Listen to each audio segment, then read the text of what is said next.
everybody. So this is vlog entry number 2. I am currently on the road driving back from Boston to New York. Had a nice little visit in Boston. Never been there before. Ate a lot of lobster and clam chowder. That was my favorite part. The weather was a little bummy, a little chilly, a little cold, a little wet. So I didn't get to do the historical trail walk like I had hoped. But saw Bunker Hill Memorial, checked out Charlestown, and went to a Celtics game and had a good time.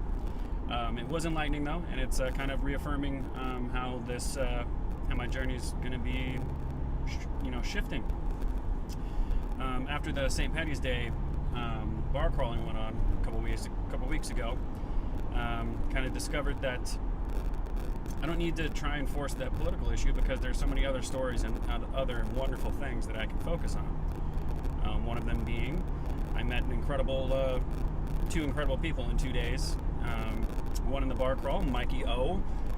He brought me into the fold of his group of like 10, 15 friends, and his story was incredible. I'm going to try and get in touch with him and get that on film to be able to share that because he's a 9/11 responder, firefighter, and he's fighting for the rights and health benefits for all the other first responders.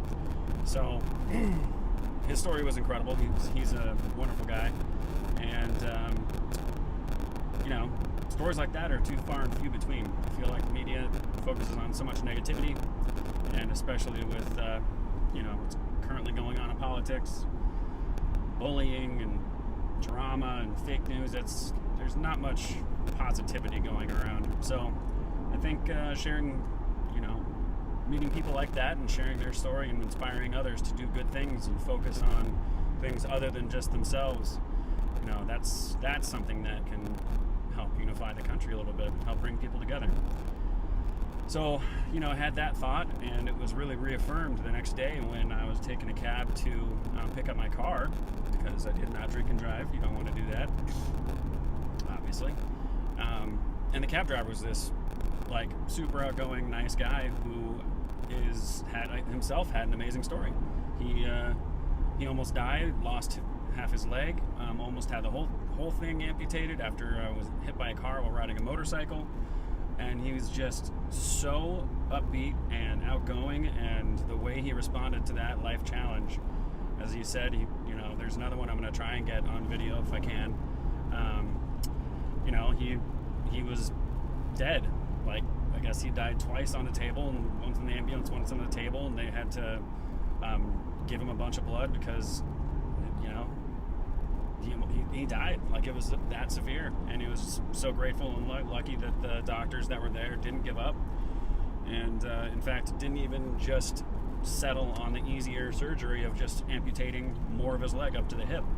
So he has half his leg, and the guy has this most incredible, inspiring story where he's now a counselor for recent amputees. He trains people on how to use the new legs. He's a tester for prosthetic leg technology, and he was showing me his leg, and he's like, yeah, it's great. I go out to the park in shorts, and kids are looking at me like I'm a bionic man.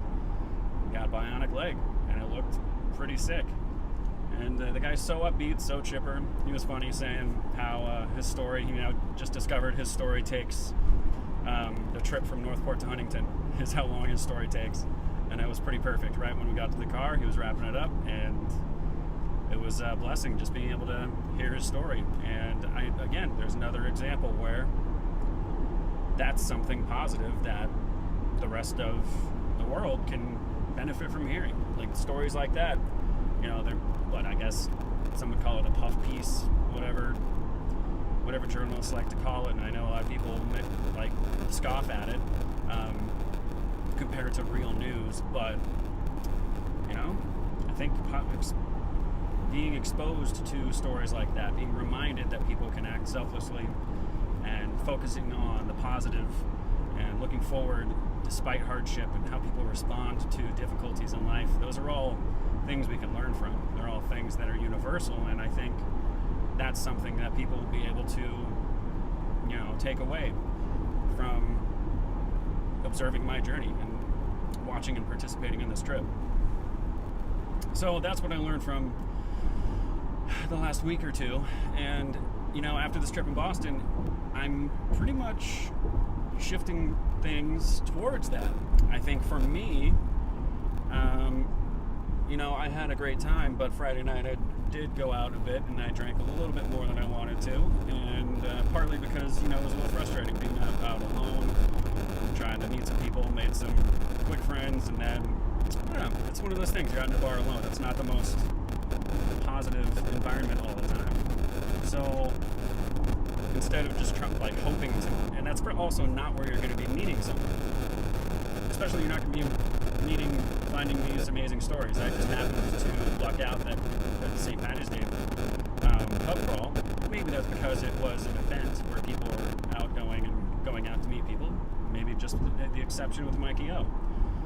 But I think hoping to do that and going, searching out bars, doing that's not the right way to go about it.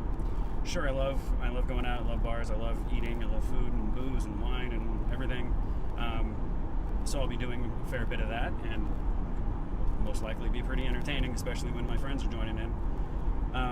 But I think I'm going to take a lesson from Mikey O and from that cab driver, and I think it would be more powerful, more beneficial to volunteer. I was just listening to some Macklemore on Pandora, and one of his songs talking about volunteering, and it was like, hello, of course.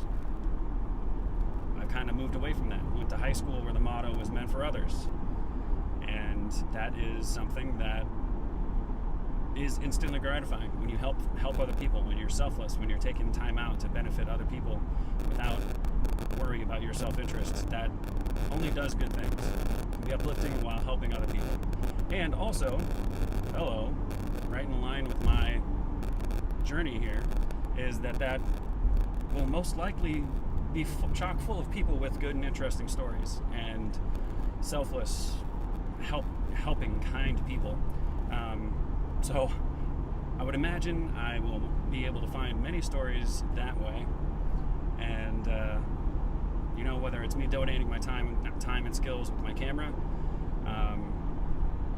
or just helping at a food bank or soup kitchen or something, I'm gonna try and find a way to do that along the way. Ideally, I think it'd be great every stop to find a place like that. Maybe a structure as I get into town, meet people, go out one night, the next day, after having already contacted the place, go and find some place to volunteer. It can be a pretty powerful thing, and I'm actually pretty excited for that. So, yeah. So that's things are developing. I'm going back to New York. I got about 2 weeks of jobs in New York and a travel trip in LA, and then I'm going to be getting on the road. I'm crossing my fingers that my U-Ship sponsorship comes through. They're an amazing company, and I'm really hoping to partner with them. And yeah, and that too is really focusing on stories of other people, inspiring stories of people traveling across the country using their service. So it's interesting being part of this process, developing my trip. It's evolving from one thing to another, kind of how I thought it would, but it's taking on a lot of different shapes now, and I'm pretty excited for it. So anyway, vlog number 2. Hopefully it wasn't too wordy. I'm trying out my new directional mic. Hopefully this was look pretty easy to hear me. I'm looking forward to playing this back. So yeah. Anyway, looking forward to talking more, and yeah. Talk to you later.